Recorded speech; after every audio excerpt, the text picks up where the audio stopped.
Good evening, everyone. Hope that you guys are having a great day. Today is Wednesday, the 16th. We have today's lecture. We've got Mondays, and then we got an exam a week from today. I have posted your practice exam. I believe that I posted an announcement linking your practice exam. I have started writing your final exam. I would say I'm maybe like a quarter of the way through that. Um, And just like the other exams, I'm going to post a practice final. And so I'm trying to write them simultaneously so I can ensure that what you get for the practice exam reflects the actual exam.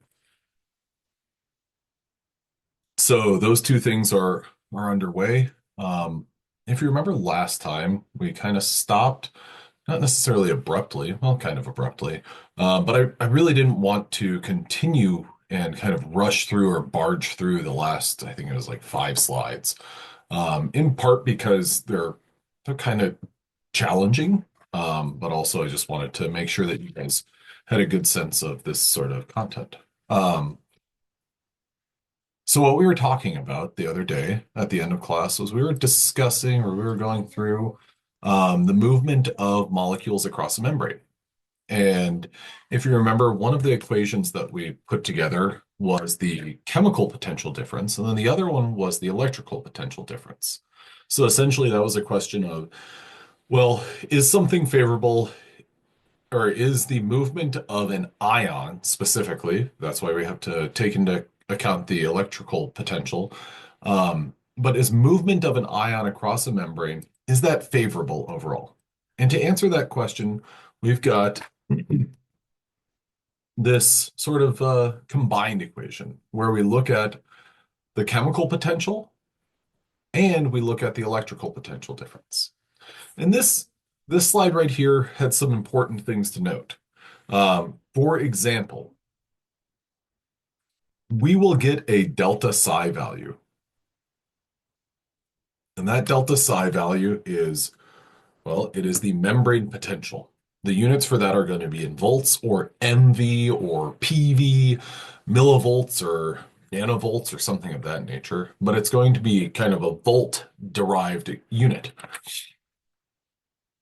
Now, what we want to do is essentially determine is the delta G value positive or is delta G negative? If delta G is a negative value, that means it's favorable to move that thing across the membrane. If delta G is positive, then it means it's unfavorable to move that. Now, one of the things that I'd like you guys to look at is when we're looking at this portion of our equation, the electrical potential. And I'd like you to think about if we're moving an ion across a membrane versus moving, let's say, glucose.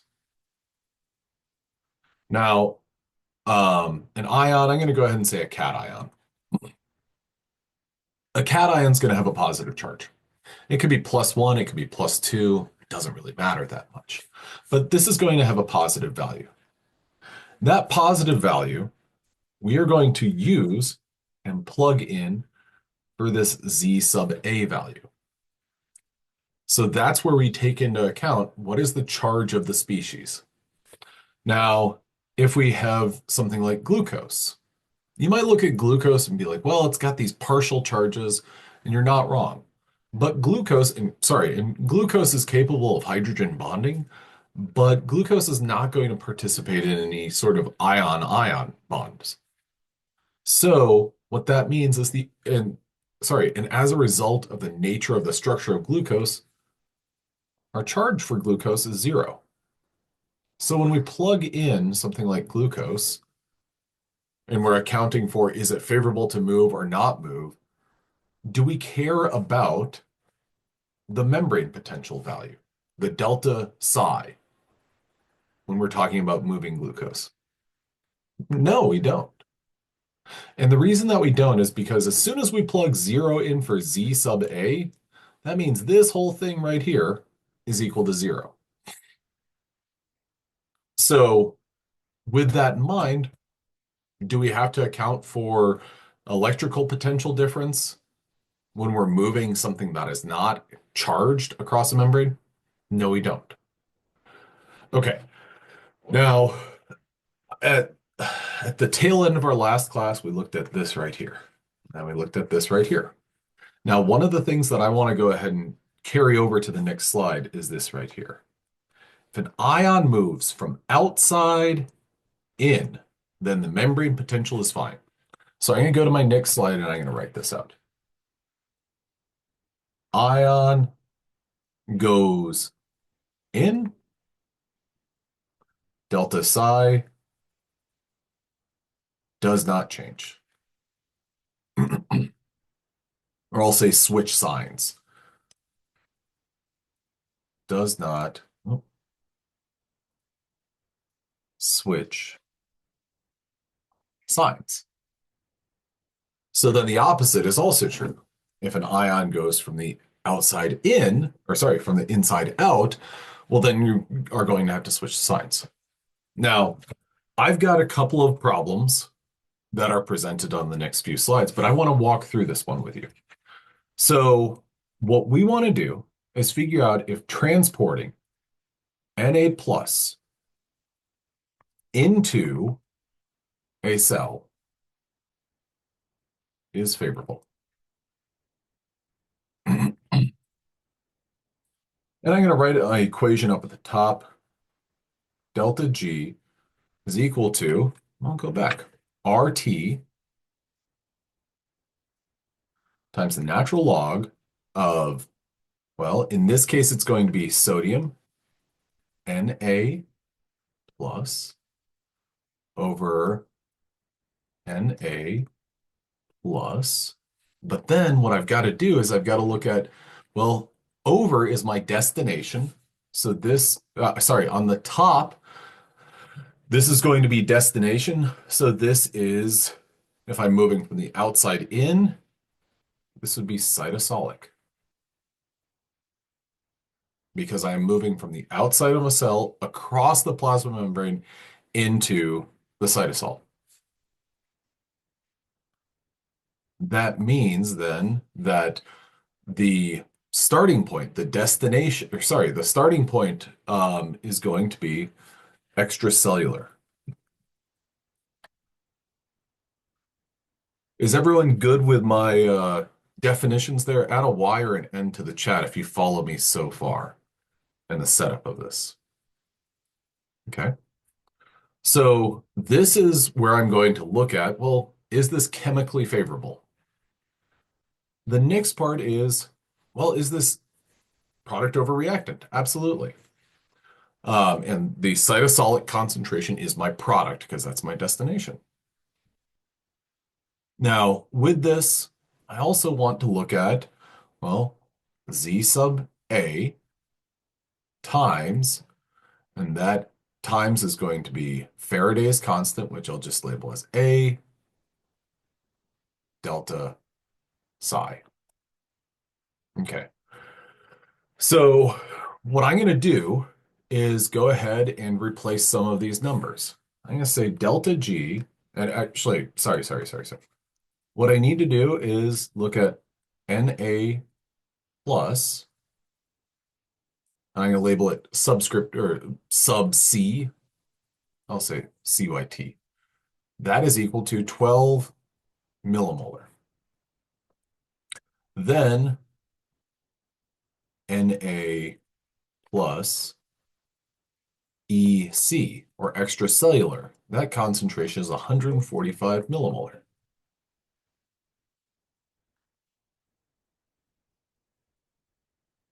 Now that I have that, I can go ahead and just kind of check off the things that I have and things that I need. My R value, that's going to be a constant, and that's going to be 0.08315 kilojoules per mole. Temperature. Well, if this is taking place in your body, which I'm going to say that it is, it's going to take place at 37 degrees Celsius. I need to convert that into Kelvin, so that T is going to be 310 Kelvin. So Please go ahead and stop me if there's something that you miss or don't follow. I'm going to start building out my equation. Would we even need to do this reaction if we see that the reactions? It would be, hmm, I think that it's a good exercise to do, um, because then you can assess like how, like the magnitude of it.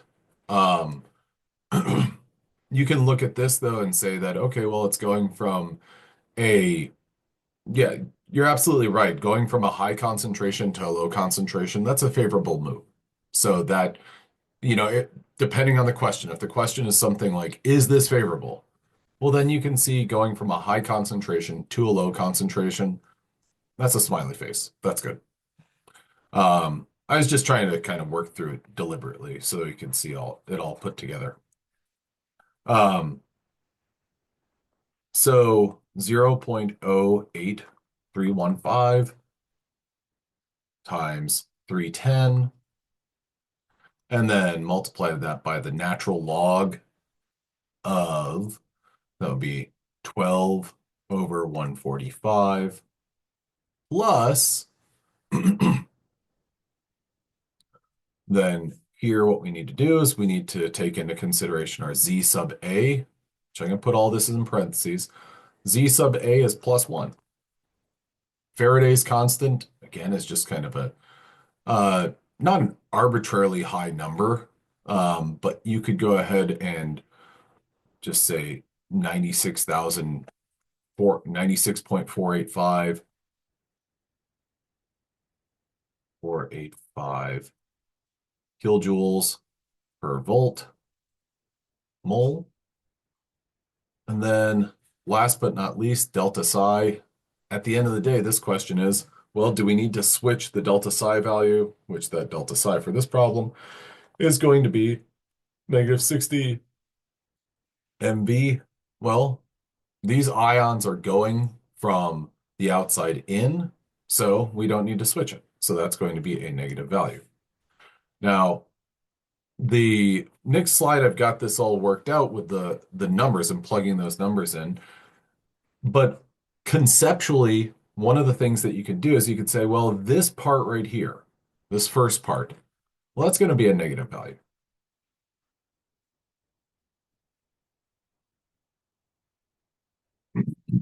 And I want you to think about this as I'm not going to be intimidated by natural log calculations.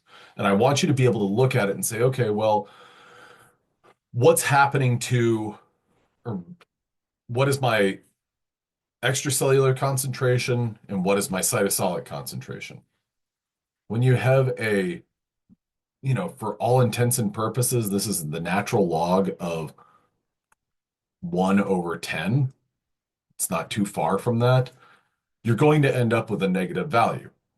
So then that negative value is going to multiply by these positive values, and you're going to end up with a negative value for the chemical potential.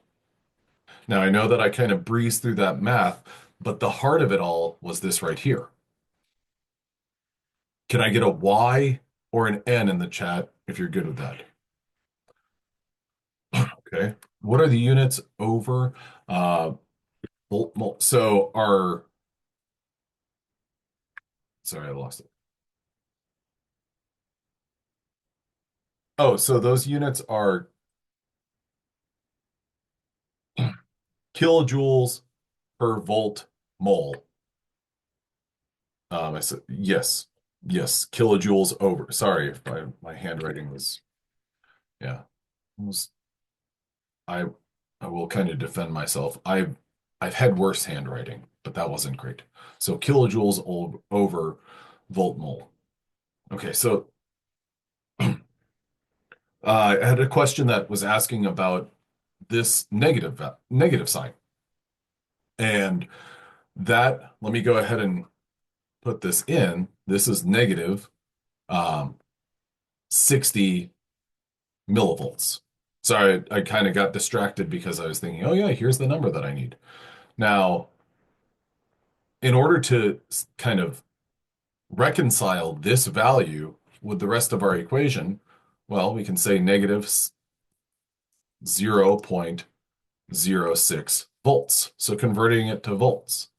Now, if you look at the units or you look at the signs of everything in our chemical potential or our electrical potential, this is positive. This is positive, leaving only our last part of it as a negative value. In which case, well, that is going to be dictating this entire half being negative. Does everyone follow that right there?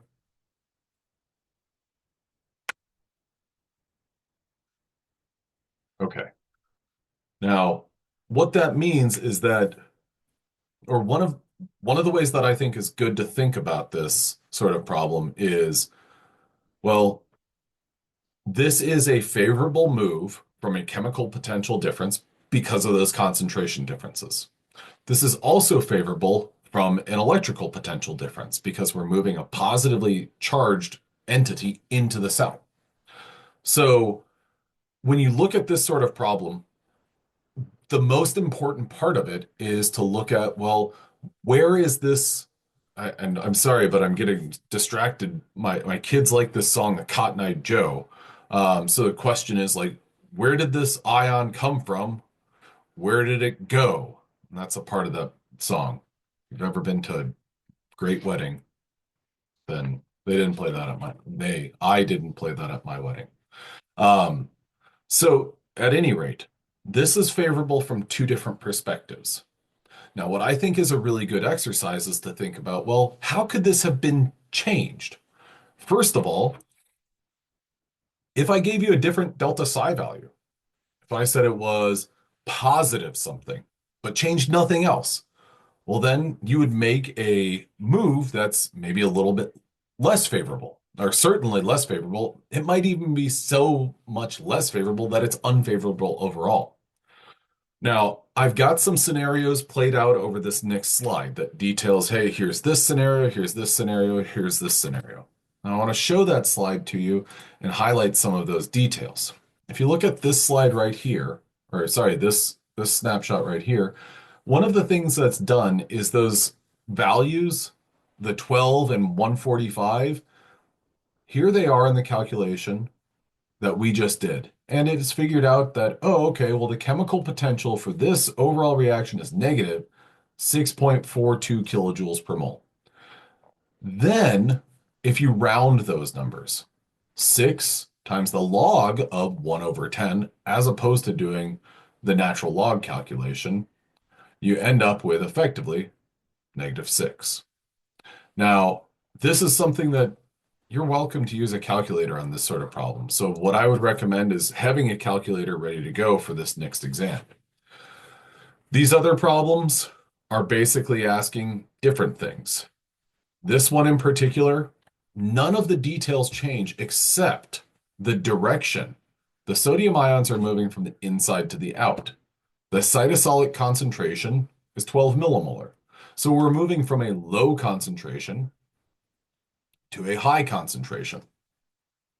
That is going to be unfavorable from a chemical perspective. But then the other part of it is, well, we also have to switch the sign of our delta psi value. In which case, when we switched what's going on here, just as favorable as the previous reaction was, this is equally as unfavorable. Okay, so with that said, the sorts of questions that you should expect regarding or I would make sure that I have a strong conceptual understanding and be able to look at something and say, okay, that's unfavorable from a chemical standpoint, might be favorable from an electrical standpoint. Make sense? Can I get a Y or an N if you're good with that? Okay. Now, the next thing that we're going to go through, and we switch the final sign.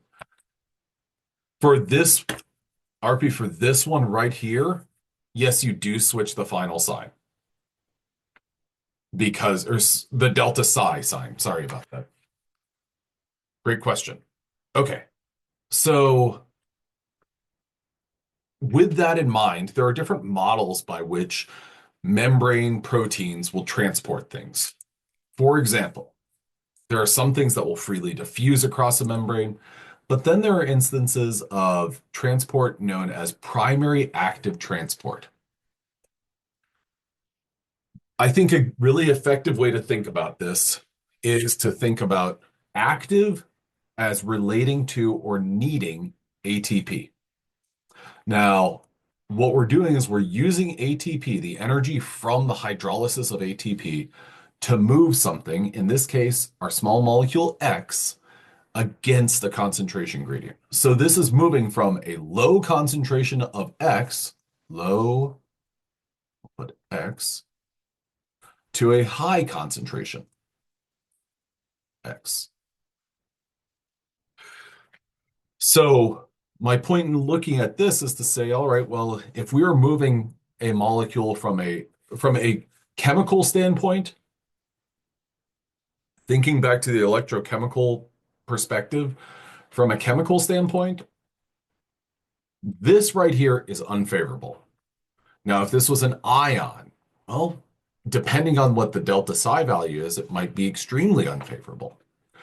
But there are proteins that do, or proteins and enzymes that do things, do hard things, that move molecules against the concentration gradient. Now, there are also complexes or combinations of membrane proteins that go through something known as secondary active transport. Sorry for yawning. In secondary active transport, well, we've got that word active. And again, we're utilizing something like the hydrolysis of ATP. So using a fuel, I'll say. But then it's secondary because we're moving, or the thing that we're moving with the help of ATP is kind of not our purpose or our intent. So in this model that's shown on the right, what we want to do is to move S, this molecule, from outside in. As you can see, moving S from the outside of the cell to the interior, from the extracellular space to the cytosol, S movement is unfavorable.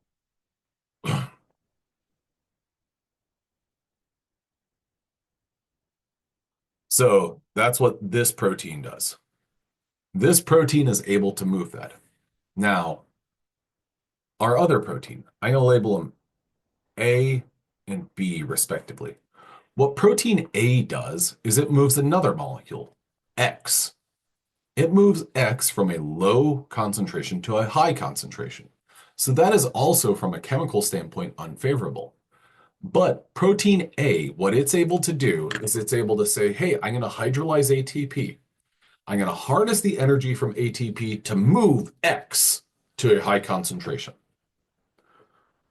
Now, this is where our second protein, B, is super important. It more or less does like a bait and switch of sorts. What this is known as a symporter. B is an example of a symporter. The reason that it's considered a symporter is because it's moving two things in the same direction. Those two things are molecule S and molecule X. Now, tell me, with this is kind of an unfortunate combination, but F and U, F for favorable and U for unfavorable. Movement of X from the extracellular space into the cytosol, does that is that favorable or unfavorable from a chemical perspective?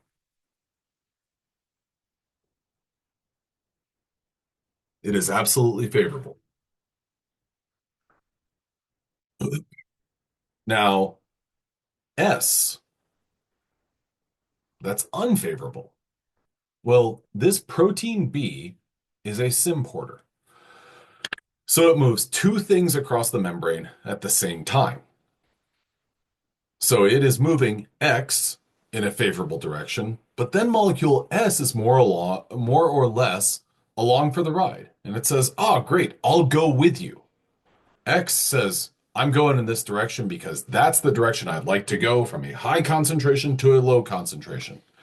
S says, oh, well, that's not really my story, but if you're going that way, I'm going to go with you. So essentially, with our secondary active transport, the role that protein A is playing is moving something from a low concentration to a high concentration. If you wanted to personify it and say, for this purpose, you could say, well, it's doing that so that we can move S from a low concentration to a high concentration. So it's almost like A is indirectly moving S across the membrane. Can I get a Y if you follow secondary active transport?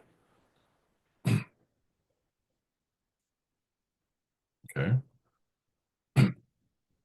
Now, secondary active transport compared to primary active transport. The biggest fundamental difference, or the biggest difference, is the fact that secondary active transport has two separate proteins. Primary active transport has only one protein. Now, as an example, as an important example of understanding transport of molecules across a membrane, we've got a sodium-potassium channel or a sodium-potassium pump. These are extremely important because what they do is they maintain a balance between sodium ions and potassium ions. And they like to keep potassium inside and at least reduce the amount of sodium outside. Now, what they're going to do, first thing that I'd like you to recognize or I'd like you to know is that this is an example of, surprisingly, primary transport, primary active transport. And you might think, well, how? Why? Well, the reason is, if you remember, I mentioned that protein B here was an example of a symporter. So it's moving two things in the same direction. A sodium-potassium channel is moving two things, but the biggest difference between this and this model on the right-hand side is that this is just one protein. So by virtue of this being one protein, it is an example of primary active transport. Now it's moving two things, though, in opposite directions. That makes this something known as an anti-porter. Two molecules, opposite directions. It's almost like, well, I'll put this one over here as long as I can pull this molecule from this side. Now, what's going on here is a little bit complicated, but the important part about all of this is to walk through it deliberately. So our protein, which we are going to identify as E1. I like to start up in the upper left-hand corner. We are on the interior of the cell. What we want to do is we want to take sodium that is already in the cell and get it out. We don't want sodium to accumulate in there.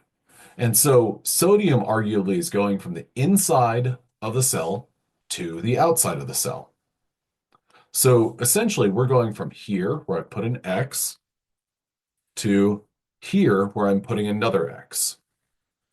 Now, one of the important things about enzymes, any enzyme, is that where you end is where you want to start again. And where you start is where you want to end. Okay, so if you understand generally that sodium, we are trying to get it out of the cell, that's a good place to start. E1 is a form of our protein that binds sodium. And whenever E1 binds three sodium ions, then E1, which has bound three sodium ions, will also bind ATP. Whenever it binds ATP, it will remove a phosphate from ATP and put it onto itself. So that's where we have this E1 with that phosphate. So that's our phosphorylated E1. that will undergo a shape change, also known as a conformational change.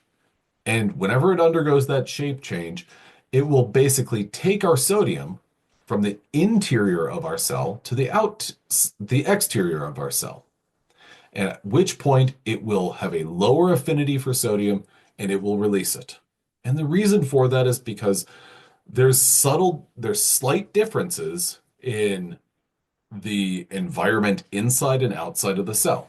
So if you want to think about this in terms of steps, E1 binds Na plus, then binds ATP, then phos, I'll just say phos itself, then changes shape, and whenever it changes shape, it releases or then releases Na plus. So that's the sodium part of the story. Now, one of the things that's worth recognizing is it's undergone this shape change, and we need to return it to where it started. And whenever it has released sodium, well, now it's almost like part of the protein is protruding outside of the cell.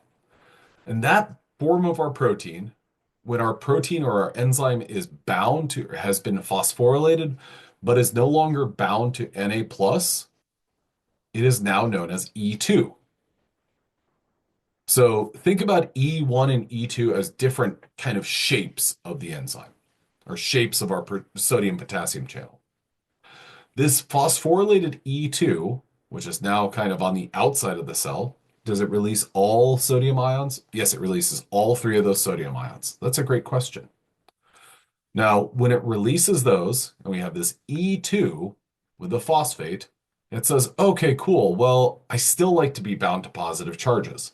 I'm going to bind two potassium ions. Those potassium ions are from the extracellular space. We've got our E2 with the our phosphorylated E2 plus our two potassium ions. That phosphate's going to get cut off and released. And now we've got E2 that is not phosphorylated but is still bound to two potassium ions. It undergoes a shape change and boom, it's able to release our two potassium ions on the interior of the cell. At which point we can start the process all over again. So you could think about it maybe a little bit like E1 binds sodium, and then once it releases it, is now E2. E2 binds potassium, and then when it releases it, is E1.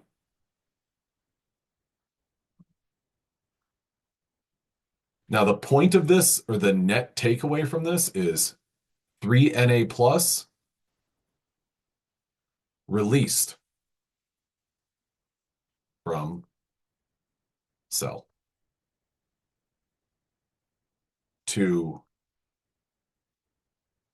Na plus, K plus, enter the cell. Does anyone have any questions about the way that this protein works or this enzyme works?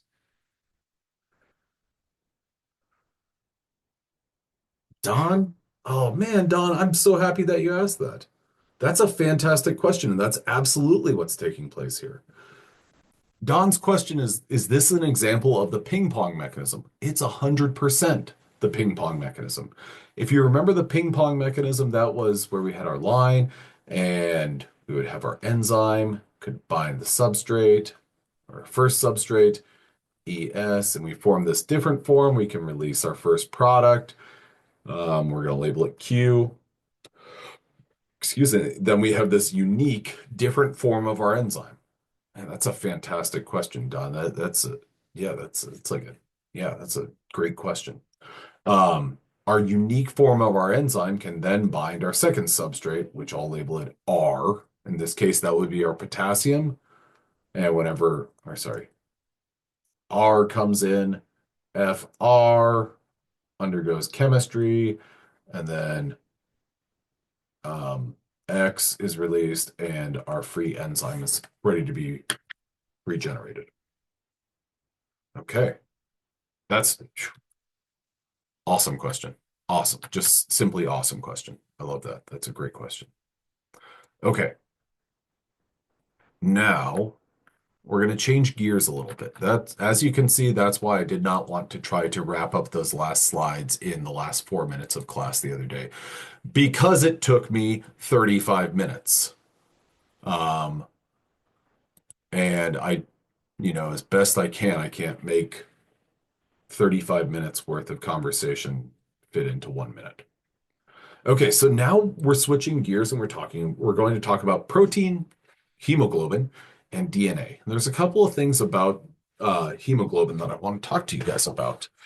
So we have talked about enzymes and substrates, and there's another type of uh, binding that exists between proteins, and that's protein ligand binding. This is the function of many proteins, and this is reversible, where a protein will bind a ligand. If we're talking about an enzyme, the terminology is just slightly different. We talk about enzymes and substrates. That's catalytic. Now, a protein ligand, well, the ligand can be a number of different things. A ligand can be a protein itself. It could be a small organic or inorganic compound. The most important thing about ligand binding is that ligand binding is non-catalytic. It often uses a protein conformational change, and it can be regulatory. Okay, so that non-catalytic part, I think, is the best way to establish a difference between enzyme substrate binding and protein ligand binding. With all that in mind, this is kind of a big umbrella realm or a big umbrella topic, but one of the topics that, or sorry, one of the best examples to use when it comes to protein ligand binding is none other than hemoglobin and myoglobin. Every time I inhale, well, I've got O2 that comes into my lungs, it goes to my alveoli, and that oxygen enters my red blood cells. And thankfully, the protein hemoglobin, I apologize for yawning, hemoglobin is able to bind that O2, which then hemoglobin perfuses it throughout my body, delivers that oxygen into different tissues, muscle tissues, at which point that O2 can go to the powerhouse of the cell so that we can do oxidative phosphorylation. Alternatively, there's a protein myoglobin that can bind O2 and basically hold on to it till it needs it. Now, the result is that whenever I oxidize or do beta oxidation, break down fats, I get a bunch of CO2. That CO2 is going to hook back up with this hemoglobin and be transported out. That CO2 will be exhaled so that I can help my green leafy friends, plants, continue to grow. So this is our cycle of oxygen transport. Like I said, hemoglobin is a great model for studying protein ligand binding and protein ligand interactions. Now, there's similarities and some differences between these proteins. Myoglobin functions as an oxygen storage and transport protein in muscles, whereas hemoglobin functions in the identical capacity but in blood vessels. Now, myoglobin and hemoglobin, they're always grouped together because of the fact that they have a similar structural motif. So, a way to think about that is they have like a similar overall shape or similar general shape. And that shape is known as a globin fold. So, this on the left-hand side is myoglobin. This on the right-hand side is hemoglobin. Hemoglobin is made up of, well, we've got two alpha subunits, two beta subunits. This is an example of a tetramer. It's got four subunits that compose it. Myoglobin, by contrast, is a monomer. It's only made up of one single subunit. Now, one misconception that I want you guys to avoid is that four myoglobins does not equal one hemoglobin. They are different proteins. If you have four myoglobins, they're not going to aggregate and fold together to make hemoglobin. Hemoglobin has different sequence. All these different subunits of hemoglobin have different sequences than myoglobin. Are they somewhat similar? Yeah, sure. They are somewhat similar. They fold in similar ways. They have similar shapes. They have similar functions. But there are some pretty significant differences that make this point to be true. Four myoglobins is not one hemoglobin. Okay. Now, the polypeptide chains, so each one of these proteins, they fold around a prosthetic group known as heme. Heme is a ring structure that in its center has Fe2 plus. That Fe2 plus is able to, or that Fe2 plus heme is able to help this protein bind to oxygen. Whenever it binds that oxygen, well, then it can hold on to it until the conditions are favorable for it to release it. About 90% of this protein is alpha helices. So its secondary structure folds into a tertiary structure. So this is myoglobin. Many of these things are also true of hemoglobin. There's a lot of marking on this slide and of this model, and I want you to know what this different marking is and the significance of it. About 90% of this protein is alpha helices. All of these different helices have labels. Helix A, Helix B. Oh my gosh, I'm yawning. I apologize. You guys don't have to apologize if you're yawning. Uh, Helix C, Helix D, Helix E, Helix F, Helix G, Helix H.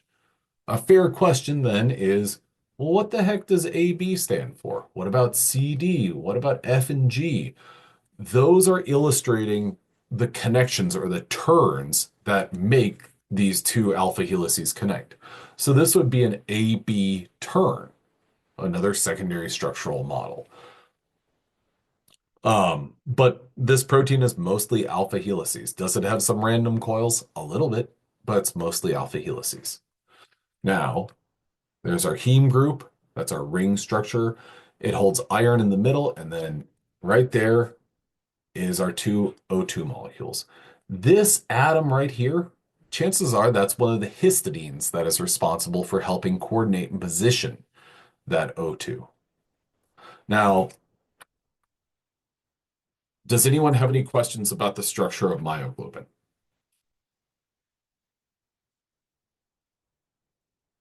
All right. Trinity, I wasn't sure if that was hell no, and you just dropped the HEL. You just went with no. Okay, cool. Um, I'm thankful that it wasn't the first. So, hemoglobin is a very good protein to study because of the fact that, well, we kind of rely on it for one. No, we absolutely rely on it, but it plays an importance in the modeling of how proteins fold. So if you look at this curve right here, or this graph over here on the right-hand side, the y-axis reads relative absorbance, the x-axis is wavelength. Okay, so this is wavelength according to the electromagnetic spectrum. If you have a wavelength that's 580 nanometers or 480 nanometers, what range is this within in the electromagnetic spectrum? I'll give you a hint. Here's my hint. I'm showing my eyes because this is within the visible light spectrum. So what that means is that if there's some absorbance here produced by something, that means that that something is absorbing light of that particular color. Now, what this shows is the light that's absorbed by oxyhemoglobin and deoxyhemoglobin, respectively. Um, Oxyhemoglobin absorbs light right around here, here, whereas deoxyhemoglobin So that's our hemoglobin without any O2 bound will absorb a different light. Now, or light of a different color. What's important to know about that is that that illustrates that the O2 binding to the Fe2 heme complex alters the electronic state of the complex, changing the color. From dark purple, the color of our venous blood, which our venous blood is going to have the deoxyhemoglobin, to a scarlet or red, the color of our arterial blood. Now, if you look at this graph right here, this basically illustrates the principle behind how my watch, how a pulse oximeter works. It's relating or it's coming up with a ratio and calculating a percent of your blood that is saturated with O2. And it's looking at those two numbers, or those numbers of those relative absorbances. Oh my gosh, Joel. So whenever you go to the doctor and they put the pulse ox on your finger, they're checking that. What they're looking for is what's the amount of deoxyhemoglobin, oxyhemoglobin that's in your bloodstream. So that is one important thing to recognize about oxyhemoglobin versus deoxyhemoglobin. They absorb different colors of light. Now, the oxidation of that iron, that Fe2 plus in the center, if that gets oxidized to Fe3 plus, what that's going to do is that's going to prevent O2 from binding. Fe3 plus is a heme complex that is ultimately colored a little bit brown. And if I remember correctly, that leads to a disorder or a malady that some people are afflicted with known as methymyoglobin. Now, one other thing that's important to know about hemoglobin and heme and the iron in the center of it is that, yeah, O2 binds, but carbon monoxide, NOH2S, can also bind to that complex, which, if you have any gas appliances, what is one thing that you should absolutely have in your home?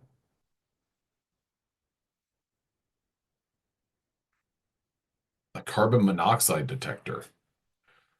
And the important thing to know about this is that, well, hemoglobin has a higher affinity. Hemoglobin that you need to move oxygen around your body has a greater affinity for CO than O2. So what that means is that if you're exposed, if your environment is, I'm going to go with very rough numbers here, but if your environment has, you know, 1 unit of carbon monoxide for every, let's say, 8 units of O2, the hemoglobin within your bloodstream is probably more attracted to or has a greater affinity for that carbon monoxide. So 1 to 8, that might be fatal.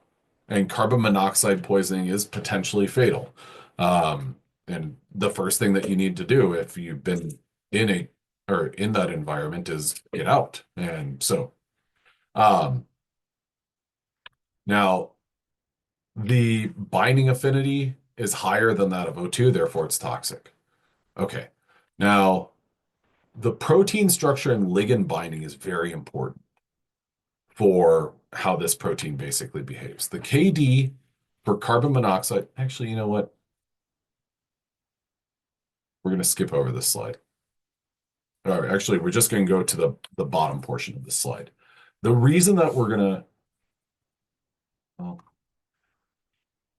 this figure right here is an important one because it shows our heme ring at the center, our iron ion, and then our O2 molecule.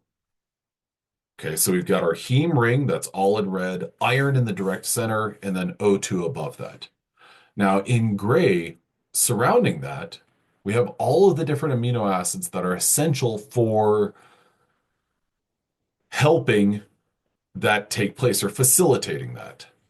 Well, both below our heme ring and above our heme ring, we have two histidine residues. Okay, now let's think about that. Histidine.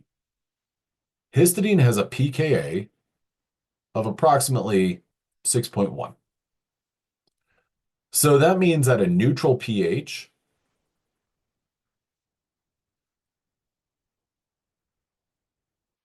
chances are, I'm going to say pH of 7, chances are that you might have some histidine that is protonated, but for the most part, it's going to be deprotonated.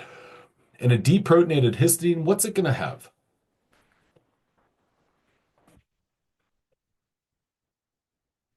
It's going to have a charge of 0, but remember, I like that answer, but one more step. That nitrogen, what do we know about a nitrogen with 3 bonds to it? What else does it have? It's got a lone pair of electrons. I'm sorry for barging through and not letting you guys answer that. It's got a lone pair of electrons. Okay, so we've got a lone pair of electrons, and then I'm going to switch my colors so I can highlight this a little bit better. I just put a green circle around an ion, Fe2 plus. So that Fe2 plus is going to be kind of attracted to that lone pair of electrons. And those lone pair of electrons are attracted to that Fe2 plus. So that's able to help hold that in place.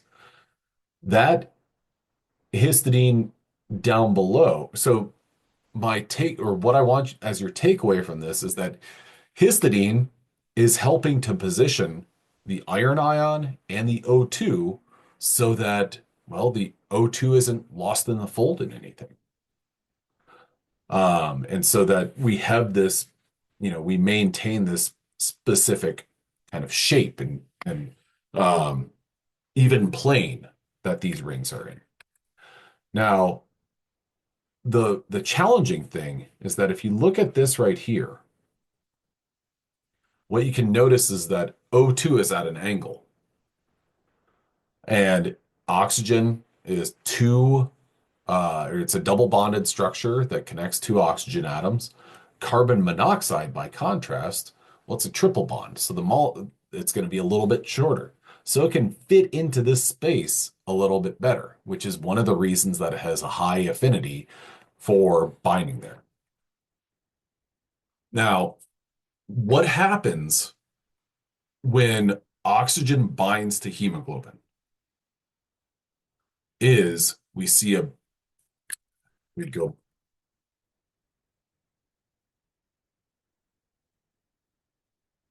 what happens when oxygen binds to hemoglobin is this right here. Conformational change.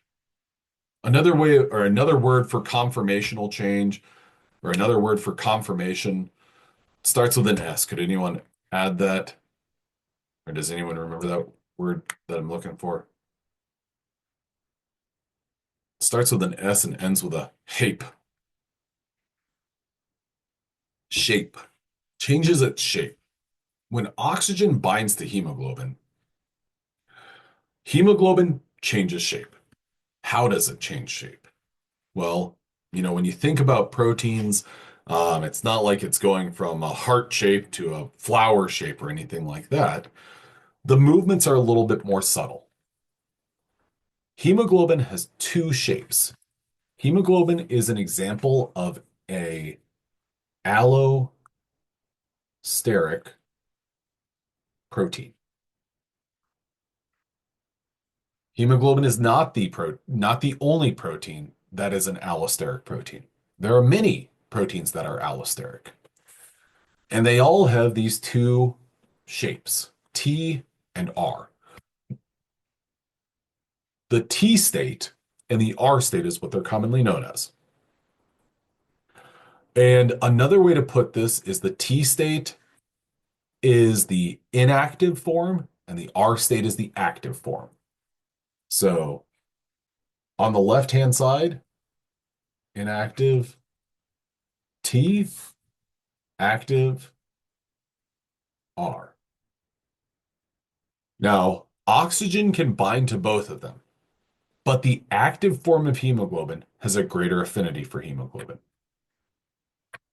In the absence of oxygen, so when no oxygen is present, the T state is the predominant form. That T state is the conformation for the deoxygenated form of our protein. Our R state is our oxygenated form. Now, if you look closely at the models in the upper left-hand and upper right-hand corners, it's kind of difficult to see where things have changed. I would like, uh, sorry, it's kind of difficult, but one of the things that I'd like to recognize and want you to highlight is this void or this cavity in the middle. It gets smaller when we transition from the T state to the R state. When we transition from the T state to the R state, our protein kind of gets a little bit more compact. What's happening at a more detailed level is we have all of these helices that are moving ever so slightly, and that's making our protein look quite a bit different. One way that I always think about this transition from the T state to the R state is it's almost like I full disclosure, I've watched lots of plastic surgery shows on the Bravo network, and most of the time the physicians, and my understanding of plastic surgery in general is in many cases you're making very minor movements, but multiple minor movements to affect a dramatic change.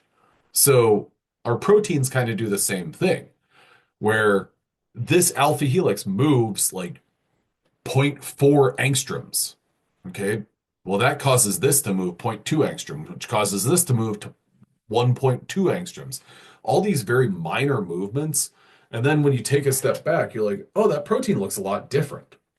And so we've got this central cavity that's a little bit smaller. Then I'm drawing an X here. Well, if you look at that, that's shifted down into the left.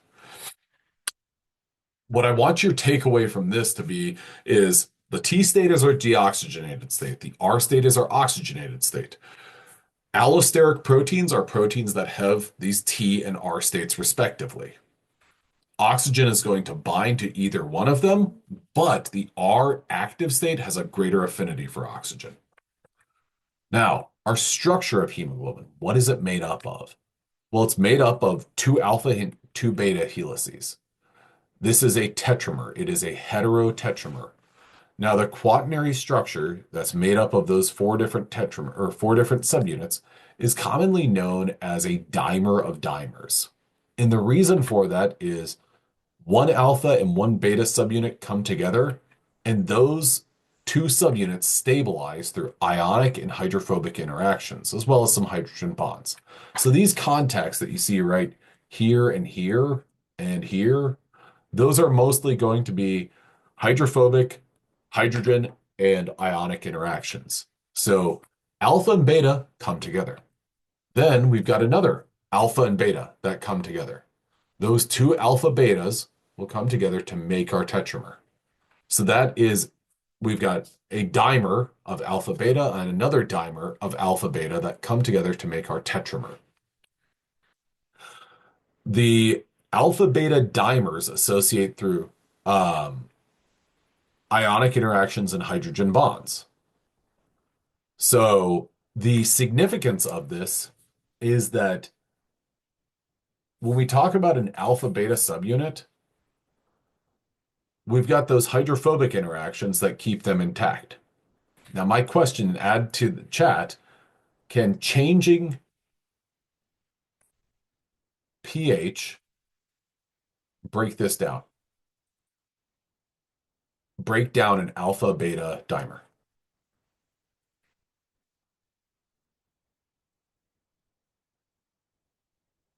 Stabilized by ionic interactions, hydrogen bonds. Those are both sensitive to pH changes. What about hydrophobic?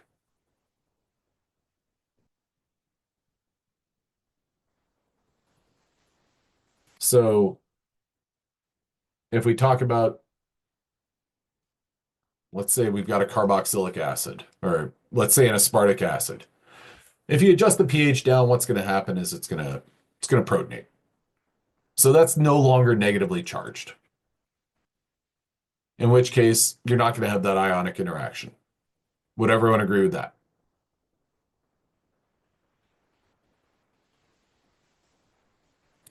Now, if we have, so ionic interactions are sensitive to changes in pH. Hydrogen bonds. Well, let's go back to that aspartic acid.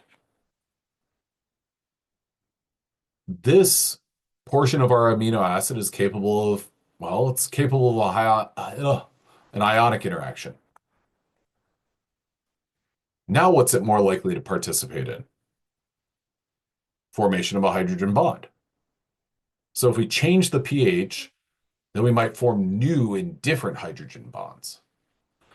Okay. Now, last but not least, give me a three-letter code or a one-letter code of an amino acid or two amino acids that have hydrophobic interactions between each other. Actually, I'll give one. Valine. Give me another amino acid. Glycine. G. Perfect. Valine and glycine. Okay, valine's got hydrocarbons. And then glycine, well, that's going to be just a hydrogen. So we basically got a hydrocarbon backbone there. Um, does the R group of valine change based on a change in pH?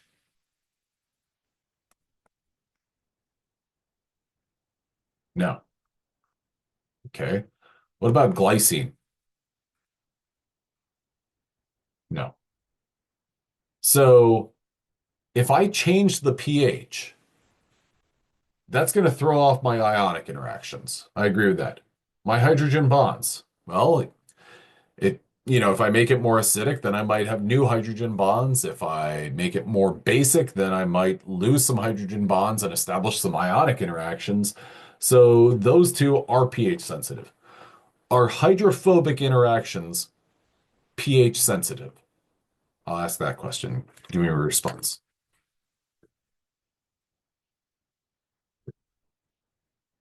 No, they're not. So if they are not pH sensitive, could I change the pH and break down an alpha beta dimer?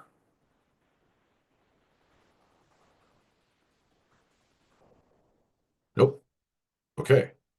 Now let's look at our dimer of dimers. The dimer of my dimers, ionic interactions and hydrogen bonds. Okay. So if I had the tetramer and I change my pH,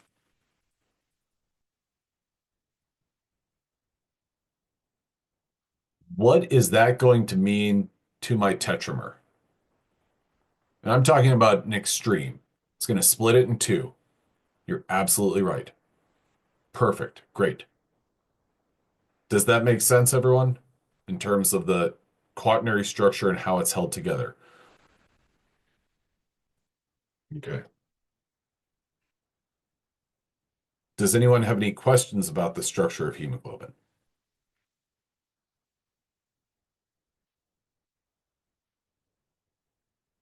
Okay. So these ionic and hydrogen bonds can be disrupted. pH changes will affect the dimer-dimer, but not the alpha-beta dimers. Now, our T state of our protein, and just so you guys know, we've got quite a few more slides, but again, just like the other day, I'm not going to be like, oh, but I can get all these slides in. Um, what I'm going to do is just boot whatever we don't cover from this exam, and I'll put it on the final in its own kind of section. Because yeah. So the T state of our protein is stabilized by a series of ion pairs that lie at the intersection between our alpha beta protomers. So those are our alpha beta subunits. Now, what I want you to do is look at this as well. This is our beta 2 subunit. This is our alpha 1 subunit. This is our alpha 2, and this is our beta 1. Okay, so these are the different subunits that make up our tetramer. And this is just showing them as straight lines. N termini to C termini. N termini to C termini, N termini to C, and N2C. Okay, so we're looking at all those different subunits. What types of interactions hold these together, or examples of interactions that hold them together? Well, the C termini interacts with a lysine. Am I expecting you to know this figure? No, I'm not. I just want to illustrate some of those different interactions. We've got aspartate that's interacting with an arginine and aspartate that's interacting with an arginine. These are kind of reciprocal of one another. Now, the most important thing about hemoglobin is it exhibits a phenomenon known as cooperativity.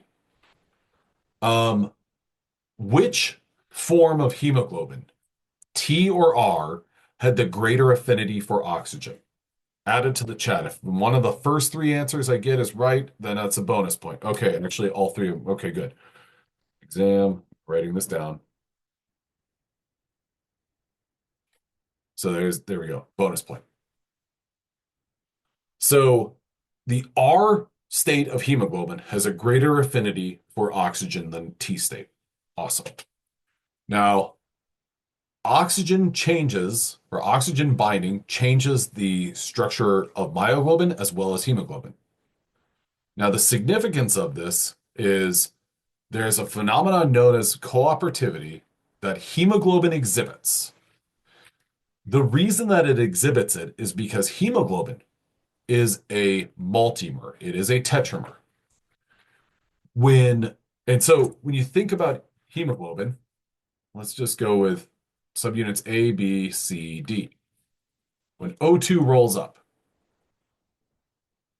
it might bind to this subunit first, and then some more O2 will bind to this one, and then more will bind to this one, and then more will bind to this one. So to illustrate this, there are some forms of hemoglobin where there are, you know, two O2 bound. Then there are some where three O2 are bound, and some where four O2 are bound. One subunit binds one O2. Hemoglobin is capped out at 4O2. Okay, now with that in mind, we have all of these kind of adjacent subunits of hemoglobin. I'm just labeling them A, B, C, and D for simplicity. Well, when one of these subunits binds O2, it will go through this little shape change, conformational change. And whenever this one, which binds O2 first, undergoes a conformational change, that's going to cause all of the other subunits to undergo a conformational change. And in these adjacent subunits, the affinity for O2 increases. This phenomenon is known as positive cooperativity. Let me just, yeah.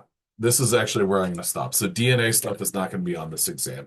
I'm going to boot it to the final. So we'll talk about that a week from Monday. What I want you to know about positive cooperativity is I always like to think about it as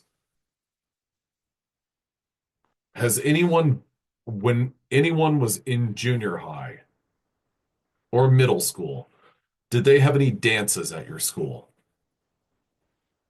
Y or N? Yeah. Okay. Now, um,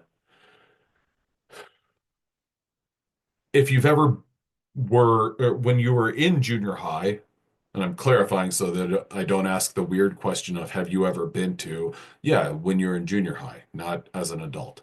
Um, Unless you're like chaperoning or something. When you're in junior high and you went to that dance, and the DJ, who is probably, vice principal or something like that, says, "All right, get out on the floor, everybody." And they start playing, I don't know, when I was in sixth grade, they played like Whoomp There It Is. And then Who Let the Dogs Out? But that was when I was in high school. Point is, um, whenever the dance floor opens up, visualize this with me. Um, it takes a minute for people to get out there. Would everyone agree with that? I hope so. Um, and that's kind of like how hemoglobin behaves. When you have deoxyhemoglobin, deoxy-HB, I'll call it. Well, that hemoglobin is kind of like the junior high kids at a junior high dance. They don't want to start dancing. But then eventually, what happens at that junior high dance? I'll say at that wedding or something like that. Eventually, what happens is one subunit will say, okay, well, I'm going to bind O2. Just like at a dance environment where someone's going to be like, well, fine, I'm going to go out there, I'm going to start dancing. Whenever one person goes out there and starts dancing, what inevitably happens? Add to the chat.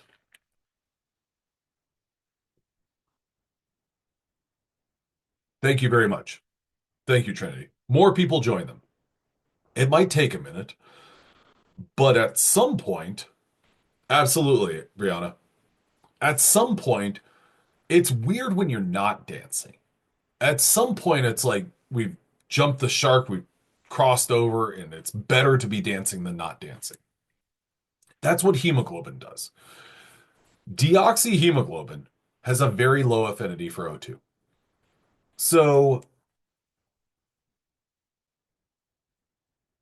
this form of hemoglobin right here, this form of hemoglobin has a very low affinity for O2, and it's basically like, I don't really want to bind O2. This form of hemoglobin with one O2 bound says, I don't really like binding O2, but I mean, I guess I will if I have to. This form says, hey, you know what? Binding O2 it's kind of fun. Then this one right here is like, I really like hemoglobin. I might like binding O2, sorry. I might like binding O2 more than anyone else binds O2. And then this, last but not least, this is the one who's like, I am going to bind O2 all the time. That's equivalent to me at a wedding, and I say, I'm never not going to weddings. I will always dance. This is the best. So our oxyhemoglobin has undergone kind of this transformation where its shape has changed. So now its affinity for O2 is super high. So it loves binding O2 compared to this way back here. Now, what causes those change? What causes those changes? One thing is, well, the environment that they're in. When when this form of our protein goes through our bloodstream and gets to the muscle, what happens to the O2 concentration? It plummets. In which case, that deoxyhemoglobin that's gotten to the tissue, muscle tissue is like, get away, I can't bind anymore. The importance of positive cooperativity is binding O2, undergoing a shape change. Binding another O2, another shape change. This sort of progressive process is what leads to a um, a greater affinity for O2 and therefore basically a different shape for our overall protein. Okay, I'm going to stop right there because we've done a lot. I'm going to say thank you guys very much for coming to class. I'm going to say if you got questions, you can hang out for a little bit and I'll answer them. I hope you enjoy your weekend. Monday, we'll be doing review. If you go over the practice exam, then you might see some questions about DNA. Ignore those. Questions about DNA will not be on this exam, so I got to go back to edit the exam. 1 week from today, we'll have our third exam. Other than that, though, thank you all for coming to class and thanks for participating and stuff. I hope you guys have a great evening and great weekend. Thank you for the funny stuff. Thank you. I'm happy that you got a chuckle out of that. Hemo, the more. Nice. I like it. Thank you, Lucia. I was just confused. Active R of hemoglobin. The active R or the R shape or the R form of hemoglobin has the higher affinity for O2 than the T state. That was a private message that I got.